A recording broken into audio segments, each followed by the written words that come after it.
العالمين والعاقبة للمتقين وأصلي وأسلم على المبعوث رحمة للعالمين.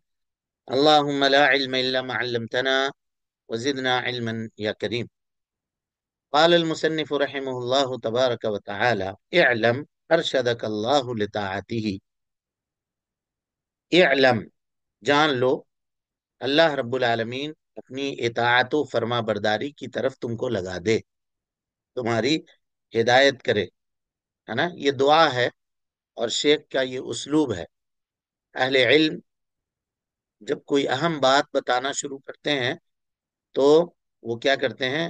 دعا سے شروع کرتے ہیں، تاکہ یہ پتا چلے کہ وہ لوگوں کے اوپر، اپنے شاگردوں کے لیے رفق کرنے والے، رحمت کرنے والے اور مہربانی کرنے والے ہیں، کہ ان کے بھلائی اور اچھائی کے لیے دعا کر رہے ہیں. تو استاذ جو ہوتا ہے نا، وہ صرف علم نہیں دیتا، بلکہ علم کے ساتھ دینے کے ساتھ ساتھ اللہ سے توفیق بھی مانگتا ہے، اپنے لیے بھی اور اپنے شاگردوں کے لیے بھی، کہ اللہ رب العالمین ان کو دین کے اوپر قائم رکھ اور ان کو اپنی اطاعت و فرما برداری کی توفیق نصیب فرما، ہے نا. تو یہ ایک استاذ کی اور اہل علم کی یہ پہچان ہے، سلف علماء کی پہچان ہے، کہ وہ اپنے ماننے والوں کے ساتھ یا اپنے پڑھنے والوں کے ساتھ، اپنے ساتھ بیٹھنے والے لوگوں کے ساتھ مہربان ہوتے ہیں.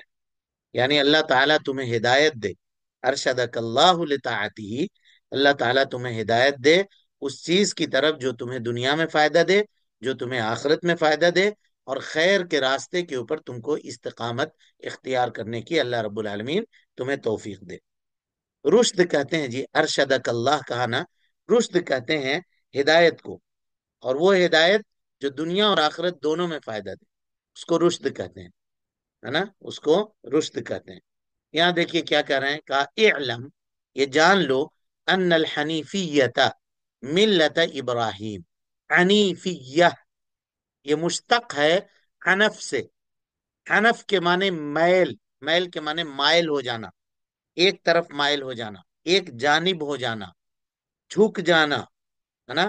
تو حنیفیہ کہیں گے کہ وہ شخص جو جان بوجھ کر کے شرک سے الگ ہو کر کے توحید کی طرف مائل ہو جائے، اس کو کہیں گے حنیفیہ. سمجھ گئے؟ کلی طور پر شرک سے اجتناب کر کے وہ کس کی طرف آ جائے؟ توحید کی طرف آ جائے. شرک سے قصدن، ارادتن چھوڑ کر کے، ترک کر کے وہ توحید کی طرف آ جائے، اس کو ہم کہیں گے حنیفی. حنفی نہیں، حنیفی. حنفی حنیفی میں فرق ہے، دیکھیے. حنیفی اور اس کو حنیف کہیں گے. حنیف، حنیف کس کو کہیں گے؟ جو شرک سے دور ہو اور اللہ رب العالمین کی توحید کی تحقیق کرنے والا ہو، اللہ رب العالمین کی اطاعت و فرما برداری کی جانب جلدی کرنے والا ہو، اس کو ہم کہیں گے حنیف. ان الحنیفیت ملت ابراہیم، ملت کہتے ہیں دین کو، طریقہ کو، شریعت کو. تو حضرت ابراہیم علیہ الصلاۃ والسلام کا طریقہ، ابراہیم علیہ الصلاۃ والسلام کی شریعت، ابراہیم علیہ الصلاۃ والسلام کا دین جس کو وہ لے کر کے آئے تھے، وہ شیخ الاسلام ابھی آپ کے سامنے بتائیں گے. اب یہاں سوال ہے آپ سے کہ ابراہیم علیہ السلام کا کیوں بتا رہے ہیں؟ ہمارے نبی کا بتانا چاہیے. یہ سوال ہے یا نہیں ہے؟ ہاں جی، کیوں نہیں بولتے ہیں آپ لوگ؟ بولیے، جی آواز نہیں جا رہی میری کیا؟ جی استاد آ رہی ہے. ہاں تو بولیے نا، کیا وعلیکم سمجھے؟ سوال سمجھے نہیں السلام. سمجھے؟ جی جی استاد شروعات وہیں سے ہوئی تھی. کیا شروعات وہاں سے ہوئی تھی؟ کیونکہ ابراہیم علیہ السلام کے ہی دین پہ نبی صلی اللہ علیہ وسلم تھے. آپ صلی اللہ علیہ وسلم نے فرمایا نا کہ اور یہ آ، نہیں ہے کہ ہم نے نبی صلی اللہ علیہ وسلم کو بھیج کر کے پچھلے تمام ادیان کو منسوخ کر دیا. پر آپ صلی اللہ علیہ وسلم نے فرمایا کہ میں اپنے دادا ابراہیم علیہ السلام کے ہاں، دین کو ہی اور لے کوئی کر آیا جواب؟ ہوں. ابراہیم علیہ السلام پرستی ہم کا دیکھیے، خاتمہ کرے تھے ابراہیم علیہ ہم جواب کبھی نہیں پوچھا آپ دین لوگوں سے، حنیف تھے۔ جواب تو ہم بتائیں گے۔ ہم یہ بول رہے ہیں کہ یہ سوال آپ سمجھے یا نہیں سمجھے کہ شیخ الاسلام کو چاہیے تھا کہ وہ نبی صلی اللہ علیہ وسلم، محمد رسول اللہ صلی اللہ علیہ وسلم کا طریقہ بتلاتے، آپ کی دین بتلاتے، تو حضرت ابراہیم کی بتا رہے ہیں؟ یہ ہم پوچھا تھا، اتنا سمجھے یا نہیں سمجھے؟ سمجھ گیا۔ اس لیے بتا رہے ہیں کہ اللہ تعالیٰ قرآن مجید میں کہتا ہے، کیا کہتا ہے؟ دیکھیے، ثم اوحینا الیک ان اتبع ملت ابراہیم حنیفا۔ اے اللہ کے نبی صلی اللہ علیہ وسلم، ہم نے آپ کے جانب وحی کی، اس بات کی وحی، ان اتبع ملت ابراہیم حنیفا، کہ آپ ملت ابراہیم کی پیروی کیجئے، حنیف ہو کر کے، شرک سے مائل ہو کر کے ملت ابراہیم کی پیروی کیجئے۔ تو اس امت کے اوپر ملت ابراہیمی کی پیروی کیا ہے؟ بولیے۔ واجب واجب ہے، واجب ہے۔ جی واجب ہے۔ اور آپ کو ہم پہلے ہی بتا چکے ہیں کہ توحید کے حوالے سے تمام انبیاء کی شریعت کیا ہے؟ ایک ہے۔ ہر ایک نبی اپنے زمانے میں ایک اللہ کی عبادت کی دعوت دیتے تھے، اور ہر نبی اپنے زمانے میں واجب الاتباع ہوا کرتے تھے۔ نبی کی اتباع کیے بغیر کوئی چار نہیں تھا۔ حضرت موسیٰ کے زمانے میں کوئی آدمی یہ کہتا کہ ہم حضرت موسیٰ کو نہیں مانیں گے، تو وہ کیا کامیاب ہو جاتا؟ نہیں۔ نہیں ہوتا۔ تو ہر نبی توحید کے حوالے سے، رسالت کے حوالے سے سب کی شریعت برابر ہے۔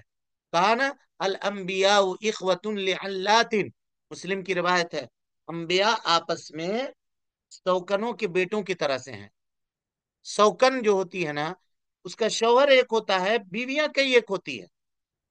تو مائیں امہاتہم شتیٰ، کا سب کی مائیں مختلف ہیں، ودینہم واحد، لیکن سب کا دین ایک ہے۔ یہاں دین سے مراد عقیدہ ہے، دین سے مراد توحید ہے۔ ہر نبی نے اپنے زمانے میں اپنے ماننے والے کو توحید کی دعوت دی ہے۔ اب اگر کوئی آدمی آپ سے یہ سوال کرے کہ دیکھو یہاں حضرت ابراہیم کی ملت کائے کو بیان کر رہا ہے، نبی صلی اللہ علیہ وسلم کی ملت بیان کرنی چاہیے تھی، تو آپ کہیے گا اس لیے بیان کر رہے ہیں کہ اللہ تعالیٰ قرآن مجید میں کہتا ہے ثم اوحینا الیک ان اتبع ملت ابراہیم حنیفا، کہ آپ حضرت ابراہیم علیہ الصلوۃ والسلام کی ملت کی پیروی کیجیے۔ ٹھیک ہے؟ سمجھے یا نہیں سمجھے؟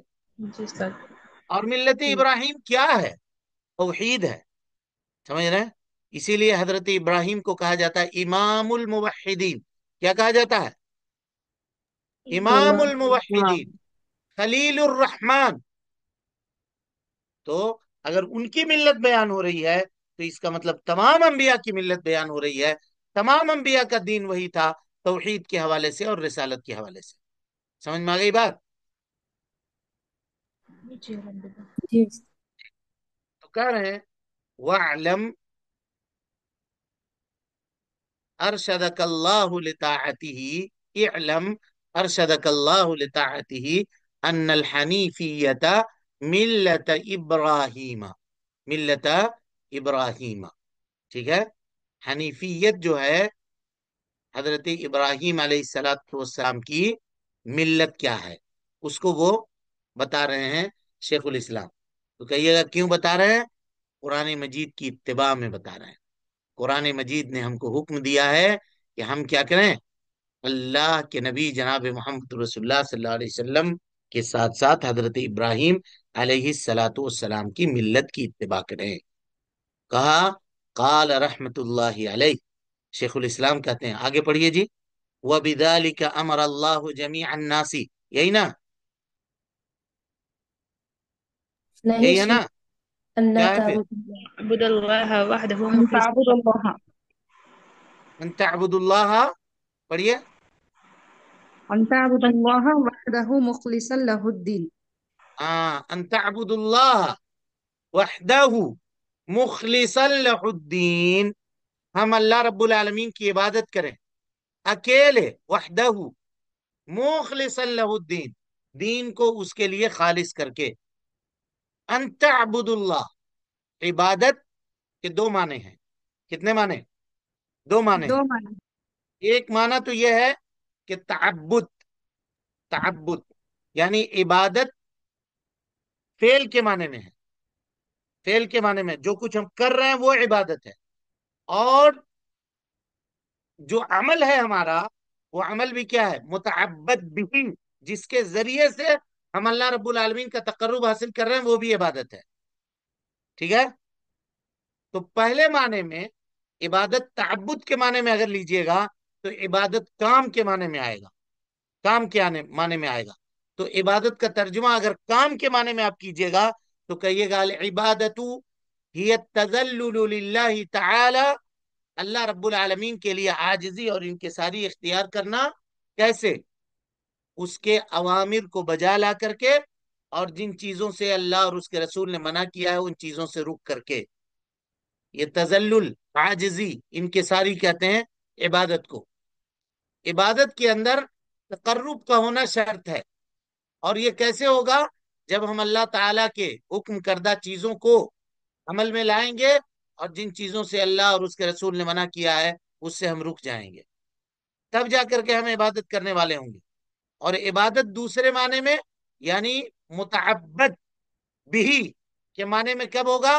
تو اس کی تعریف ہم کہیں گے العبادت اسم جامع لكل ما يحبه الله ويرضاه من اقوال والاعمال الظاہرة والباطنة، پہلے بھی آپ کو بتا چکے ہیں، اور دونوں معنی ایک دوسرے کو شامل ہے، دونوں معنی ایک دوسرے کو شامل ہے۔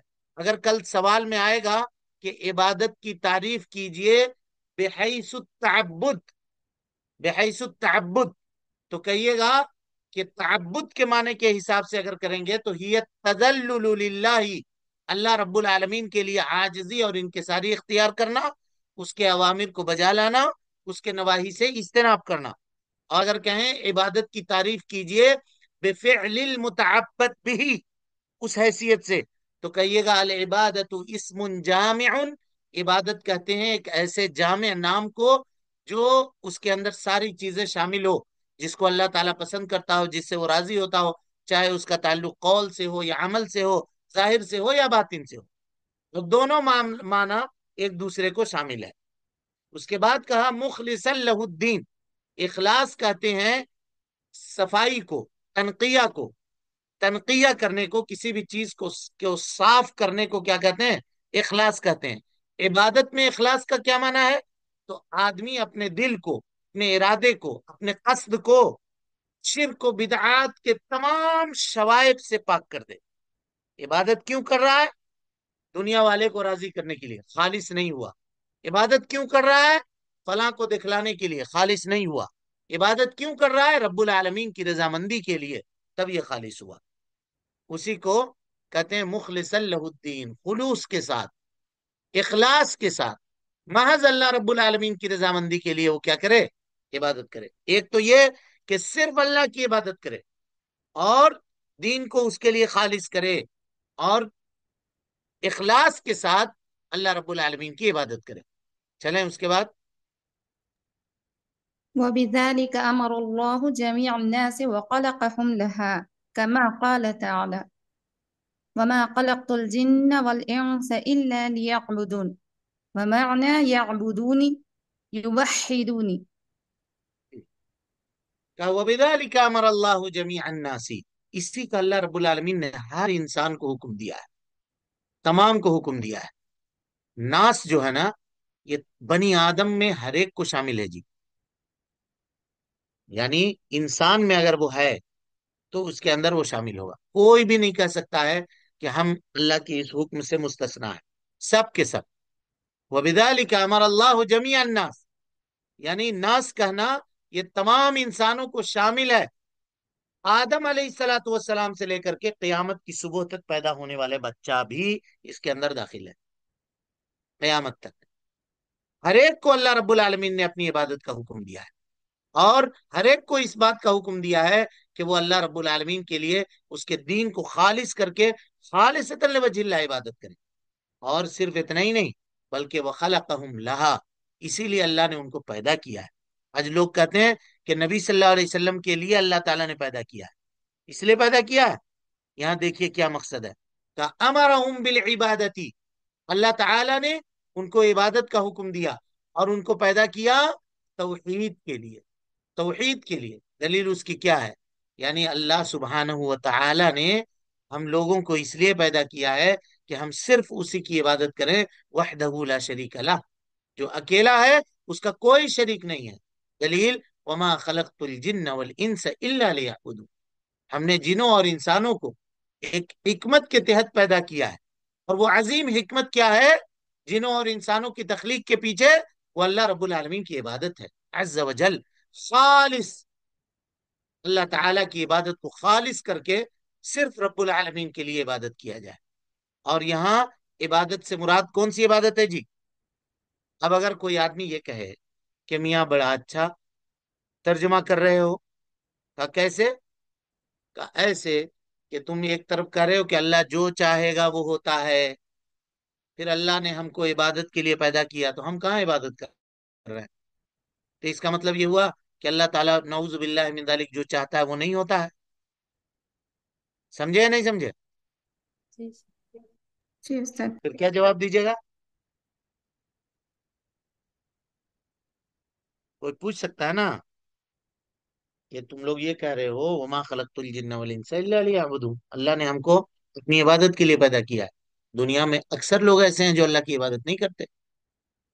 تب اس کا مطلب یہ ہوا کہ اللہ نے کچھ چاہا تھا، لوگوں نے کچھ اور چاہا، اور لوگوں کی چاہت اللہ کی چاہت کے اوپر غالب ہو گئی نعوذ باللہ. ہاں جی، سوال سمجھ رہے ہیں نہیں سمجھ رہے ہیں؟ جی سر سمجھ آیا. اللہ تعالیٰ نے کچھ اختیارات بندوں کو دیے ہوئے تھے. اللہ تعالیٰ نے اس میں خلق الموت والحیات للعباد. لوگوں کو تاکہ وہ بعد میں اس کا حساب کتاب لے. کیا ہے؟ ہم صرف سوال پوچھ رہے ہیں، جواب ہم بتا دیں گے. سوال سمجھے نہیں سمجھے؟ آیا سمجھ جواب استاد. پوچھا ہم، جی استاد. جواب نہیں جی پوچھے. جواب ہم نہیں پوچھے. یہاں پر پھر وہی بات آئے گی، کہیے گا رب العالمین کے ارادے کی کتنی قسم ہے؟ 2 قسم ہیں. کون کون؟ بولیے جلدی جلدی. دیکھیے اب جواب مانگ رہے ہیں تو کوئی جواب نہیں دے رہا. ارادہ کون کونیہ قدریہ اور ارادہ امریہ شرعیہ، دو ہے نا؟ تو یہاں جو الا لیعبدون میں یہ عبادہ کونیہ اور عبادہ شرعیہ امریہ یہ دونوں ہے. یہاں پر جو مقصود ہے نا وہ عبادت شرعیہ امریہ مقصود ہے. سمجھ میں آ رہی بات؟ جس میں اللہ تعالیٰ نے بندوں کو اختیار دیا ہوا ہے، جس میں اللہ تعالیٰ نے بندوں کو اختیار دیا ہوا ہے.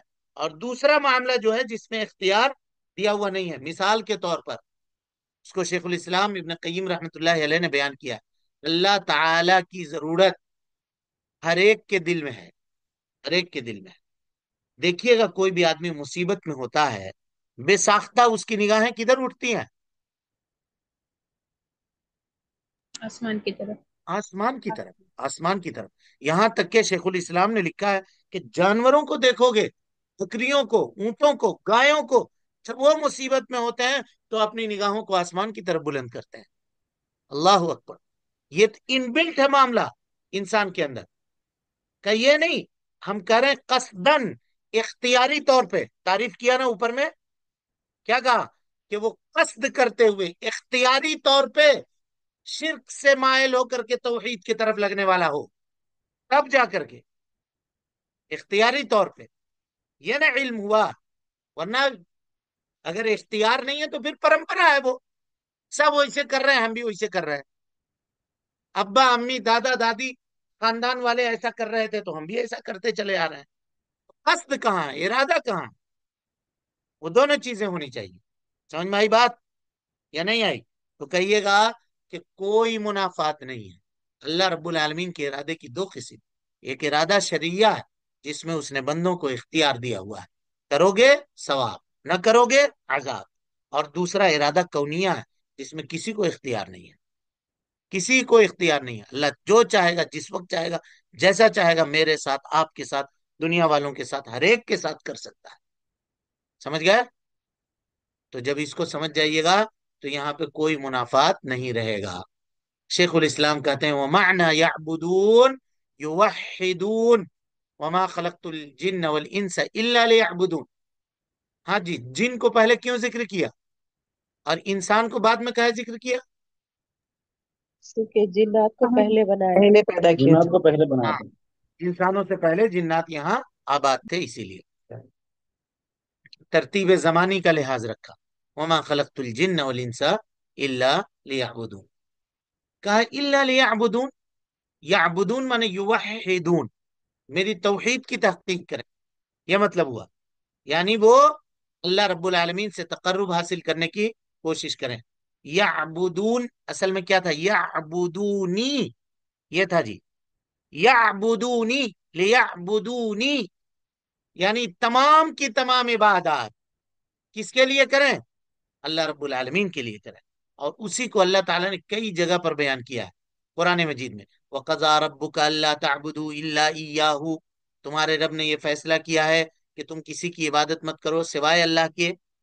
یا ایھا الناس اعبدوا ربکم الذی خلقکم، اور اسی طرح سے اللہ تعالیٰ فرماتا ہے وما ارسلنا من قبلک من رسول، اے اللہ کے نبی صلی اللہ علیہ وسلم آپ سے پہلے جتنے رسول ہم نے بھیجے الا نوحی الیہ، ہم نے ان کے جانب یہ وحی کی ہے انہ لا الہ الا انا فاعبدون، کہ اللہ کے علاوہ کوئی معبود برحق نہیں ہے. فاعبدونی، تم سب مل کر ہماری عبادت کرو، تم سب مل کر ہماری عبادت کرو. یہاں امر ہے، دیکھیے فاعبدون، فاعبدون ہے نا. تو شیخ کہتے ہیں اللہ امارا جمیع الناس. اب کہیے گا یہاں امر کہاں ہے؟ تو کہیے گا وما خلقت الجن والانس الا لیعبدون، میں یعبدون کیا ہے؟ امر ہے.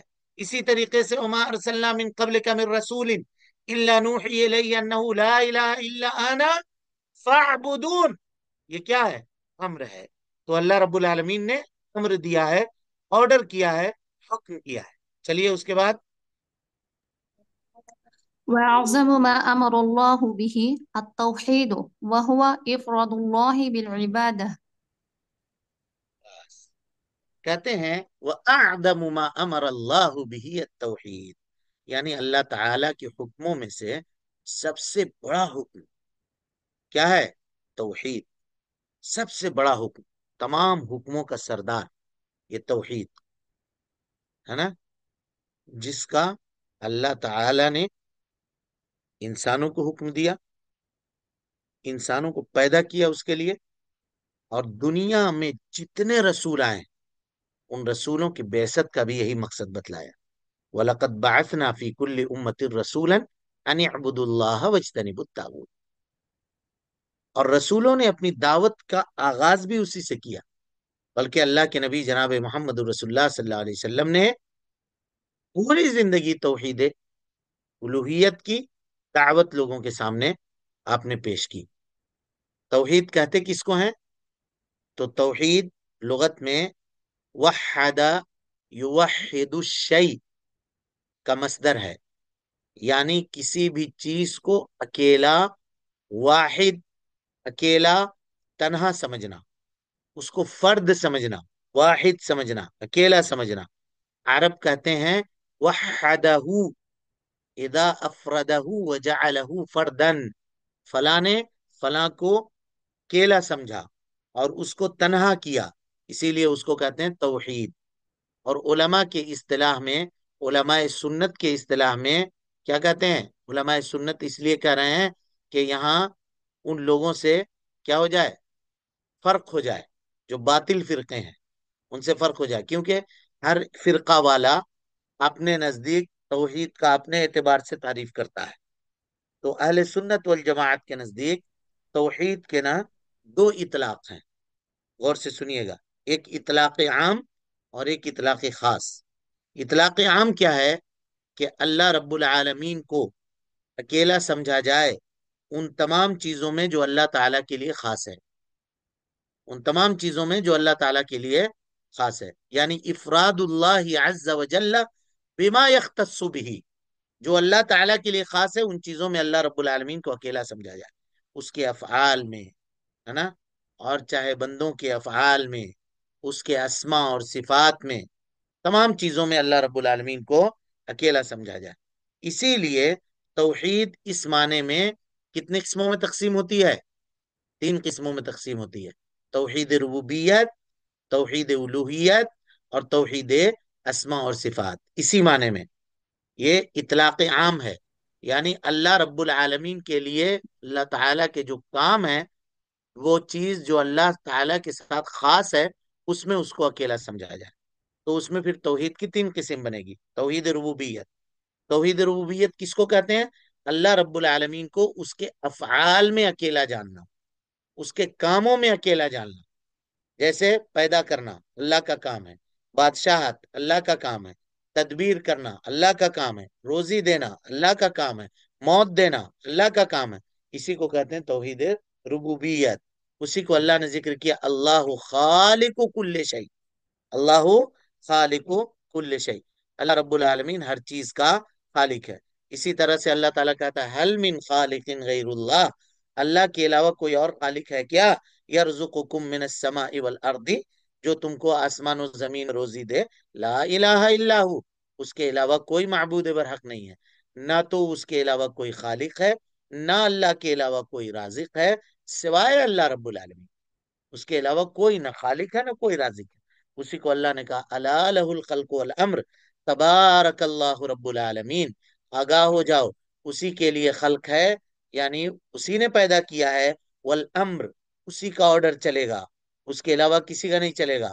تبارک اللہ رب العالمین، پاک ہے رب العالمین، اور دونوں جو سارے جہان کا رب ہے، جو سارے جہان کا رب ہے۔ دوسری قسم ہے توحید الوہیت۔ توحید الوہیت کے کس کو کہتے ہیں؟ تو بندہ اپنے افعال کو جو وہ عبادت کے لیے کرتا ہے، اس کو اللہ رب العالمین کے لیے خاص کر دے، اس کو اللہ رب العالمین کے لیے خاص کر دے، اللہ کے علاوہ کسی دوسرے کے لیے ذبح نہ کرے، اللہ کے علاوہ کسی دوسرے کے لیے سجدہ نہ کرے، اللہ کے علاوہ کسی دوسرے کے لیے کوئی معاملہ نہ کرے، ساری عبادت کی تمام قسموں کو، چاہے قولی ہو، فعلی ہو، اور مالی ہو، ہے نا، بدنی ہو، سب کو اللہ رب العالمین کے لیے خاص کر دے۔ یہ توحید الوہیت ہے، اور اس پر تفصیل سے گفتگو کی جائے گی، اور اس کے ہر ایک قسم کے اوپر آپ کے سامنے دلیل انشاءاللہ رکھی جائے گی۔ تیسرے قسم توحید کی کیا ہے؟ توحید اسماء و صفات، یعنی اللہ رب العالمین نے اپنا جو نام رکھا ہے، یا اپنا جو وصف اس نے بیان کیا، اپنی جو صفت اس نے بیان کی ہے، اللہ رب العالمین کو اس کے ناموں کو اللہ رب العالمین کے لیے ثابت کرنا، اور اس کے صفتوں کو اس کے لیے ثابت کرنا جیسے اللہ رب العالمین کو لائق ہے، بغیر تحریف کیے ہوئے، بغیر تعطیل کیے ہوئے، بغیر تکییف کیے ہوئے، بغیر تمثیل کیے ہوئے۔ بغیر تحریف کیے ہوئے یعنی اس معنی میں کوئی فیر بدل نہیں کریں گے، معنی میں فیر بدل نہیں کریں گے۔ مثال کے طور پہ تحریف کرنا، جیسے کہا کہ اللہ رب العالمین کے ہاتھ ہے، تو کہا نہیں، اللہ کا ہاتھ نہیں کہیں گے، اللہ کا ہاتھ کہیں گے یہ باطل فرقوں کا کہنا ہے، تو ہمارا بھی ہاتھ ہے، اللہ کا بھی ہاتھ ہو جائے گا، تو یہ تو مشابہت ہو گئی، تو ہم کیا کہیں گے پھر؟ کیا کہو گے؟ ید کا، تو کہا ید کے معنی کہیں گے قدرت، یہ تحریف ہے، یہ تحریف ہے۔ اور دوسرا کیا ہے؟ تعطیل۔ تعطیل معنی بے معنی، اللہ کو ہاتھ ہے، کہا نہیں نہیں، وہ کیا معنی ہے، کیا ہے اس کا ہم کو معلوم نہیں۔ ہاتھ عربی زبان میں ہاتھ کو ہاتھ بولتے ہیں، ید بولتے ہیں، کہا نہیں نہیں، ہم کو معلوم نہیں اس کے بارے میں، یہ تعطیل ہے۔ ایسا کرنا بھی کیا ہوگا؟ تعطیل ہوگا۔ ارے بھائی، عربی میں ہاتھ کو ہاتھ ہی کہتے ہیں، ہاتھ کہیے آپ، تب رہا کہ کیسا ہاتھ؟ ہمارے ہاتھ جیسا کہا ہے؟ ہرگز نہیں، نعوذ باللہ من ذالک، ہم مخلوق ہیں، وہ خالق ہے، اللہ ہمارے مشابہ نہیں، کسی کا مشابہ نہیں۔ اور اس تعلق سے سوال کرنا، اس تعلق سے سوچنا، یہ سب کے سب بدعت ہے۔ صحابہ نے سوال نہیں کیا، اللہ کے نبی صلی اللہ علیہ وسلم نے بیان کیا، وہ مان گئے۔ کسی صحابی سے اس طرح کا سوال ثابت نہیں ہے۔ آج لوگ دنیا بھر کے سوال، اللہ عرش کے اوپر ہے تو کیسے ہے، تو بیٹھا ہوا ہے کہ کھڑا ہے، کہ کرسی پہ بیٹھا ہے، کہ کیسے بیٹھا ہے، دنیا بھر کے سوالات کرتے ہیں، یہ سب کے سب بدعت ہے۔ ایمان لاؤ، استوا کے معنی بلند ہونا، اللہ تعالیٰ عرش کے اوپر بلند ہے، کیسے ہے؟ کیا جیسے ہم بیٹھتے ہیں کرسی کے اوپر، پلنگ کے اوپر بیٹھتے ہیں، ویسا ہے؟ ہرگز نہیں بھائی، پلنگ کے اوپر ہم بیٹھے ہوئے، پلنگ ٹوٹ جائے گا، ہم نیچے گر جائیں گے۔ کرسی کے اوپر بیٹھے ہوئے، کرسی ٹوٹ گئی، ہم نیچے گر جائیں گے۔ والعیاذ باللہ، کیا عرش ٹوٹ جائے گا تو اللہ گر جائے گا؟ نہیں، اللہ بائن من خلقہ، اپنے مخلوق سے جدا ہے،